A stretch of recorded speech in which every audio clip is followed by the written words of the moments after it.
Selamat sore. Di sini perkenalkan, nama saya Laudi Servirianto, NPM 202155201023. Di sini saya mendapatkan materi tentang bagaimana cara menggunakan model random forest untuk klasifikasi citra tanaman padi, dan pada kali ini saya akan membuat codingan untuk klasifikasi citra tanaman padi. Oke. Yang pertama itu ada import pustaka yang dibutuhkan. Untuk import pustaka yang dibutuhkan itu seperti OpenCV, Numpy, EOS, DBLog, dan Matplotlib, dan import Sutil dan EOS. Nah, untuk CV itu sendiri itu untuk operasi pengolah citra. Nah, untuk Numpy itu adalah untuk operasi array numerik. Nah, untuk EOS sendiri itu untuk operasi file dan folder. Dan Glub itu untuk mencari file bersama pola. Lalu fungsi untuk mengekstraksi fitur menggunakan hop. Yang pertama di sini untuk resist gambar ke dimensi yang seragam. Itu ada image sama dengan CV2, resize image, dan resize dims. Yang kedua, konversi gambar ke grayscale untuk mempermudah ekstrak fitur. Ekstrak fitur hop dari gambar yaitu fitur hop gray image. Lalu fungsi untuk membuat dataset dari folder, yaitu saya menggunakan dev, load data, image folder, label mapping. Oke, dan image label. Nah, image ini itu untuk menyimpan fitur fognya. Lalu untuk label sendiri itu dia menyimpan label numerik. Lalu ada interaksi setiap kelas dalam label mapping. Itu ada for label, name, dan label fluid ins label mapping ones. Lalu ada cari semua gambar dengan ekstensi JPG di folder kelas. Image patch group. Lalu use patch join image folder label name, lalu JPG. Jadi label name ini seperti nama gambar yang kita gunakan. Seperti nama gambar yang saya gunakan, di sini ada image 1, image 2, dan di sini ada format JPG sendiri. Lalu di sini ada di definisi folder data set dan label. Untuk image folder sendiri itu dia punya nama foldernya sendiri, itu dataset tanaman padi. Seperti ini dataset tanaman padi untuk nama foldernya. Dan untuk nama label mappingnya itu ada sehat, sakit, dan hama.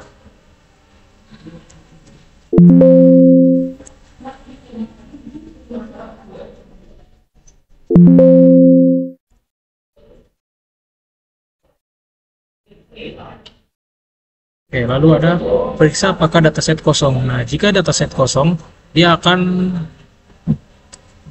mengeluarkan output seperti dataset kosong. Pastikan folder dan file Anda gambar terisi.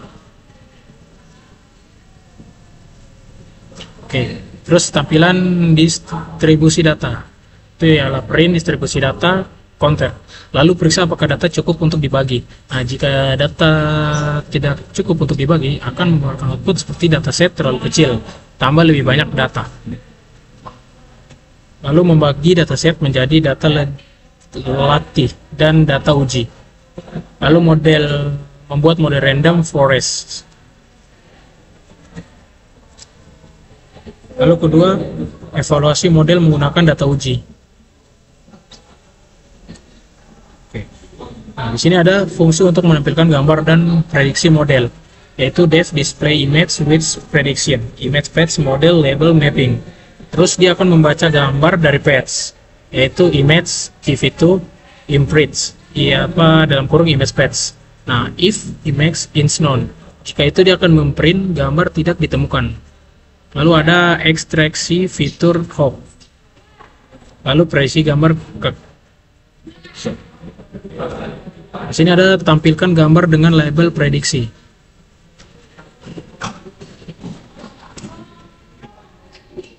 Contoh prediksi pada gambar tertentu. Nah, di sini ada image patch to test, dataset tanaman padi atau sehat, atau image Oke, patch gambar untuk diuji.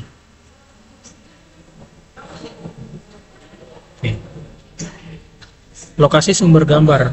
Oke, untuk lokasi sumber gambarnya sendiri itu yang tadi udah saya jelaskan di sini lokasinya itu short image patch. Oke, lokasi gambar atau gambar kedua gambar 2 JPG. Dan di sini lokasi untuk tujuannya itu sendiri di data folder yang kita udah buat, yang udah saya buat itu nama foldernya itu ialah dataset tanaman padi lalu sehat. Nah, di dalam tab sehat ini itu ada gambar, ada dua gambar, yaitu gambar 1 dan gambar 2. Nah, gambar 1 dan gambar 2 ini adalah gambar tanaman padi.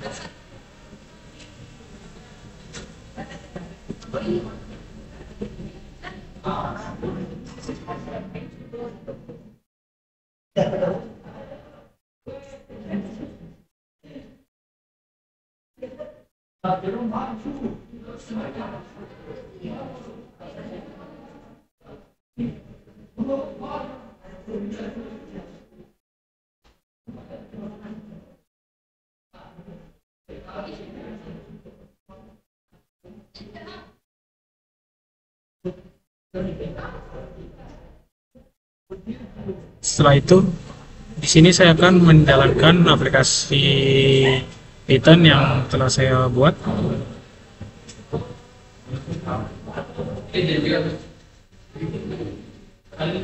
Nah, untuk outputnya sendiri seperti ini. Dia akan memprediksi tanaman padi pada gambar yang setelah kita masukkan tadi, image 2. Dia akan mendeteksi. Nah, prediksinya itu tanaman padi ini hama. Dan sini ada nilai-nilai pixelnya. Oke. Nah, untuk itu mungkin untuk outputnya. Untuk kelebihan dari model random forest sendiri itu, yang pertama itu robust terhadap overfitting. Oke, random forest itu cenderung tidak mudah overfitting. Kemungkinan jumlah fitur yang digunakan sangat besar karena proses akumulasi keputusan dari banyak pohon keputusan. Yang kedua itu fleksibel, dapat mengenai data numerik maupun kategorikal dan bisa digunakan untuk klasifikasi atau regresi. Nah, untuk output gambar dan objeknya tersebut yang tadi itu, setelah melatih model, Anda bisa mengujinya pada citra tanaman padi. Outputnya bisa berupa gambar dan label prediksi yang ada tadi di bagian atas gambar tadi.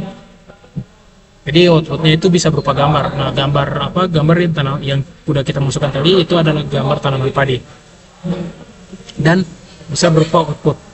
Outputnya di sini dia akan kasih hama. Jadi outputnya itu tadi ada sehat, hama, dan lain-lain. Nah, misalnya di sini kita masukkan yang gambar yang ke-1 dan kita jalankan.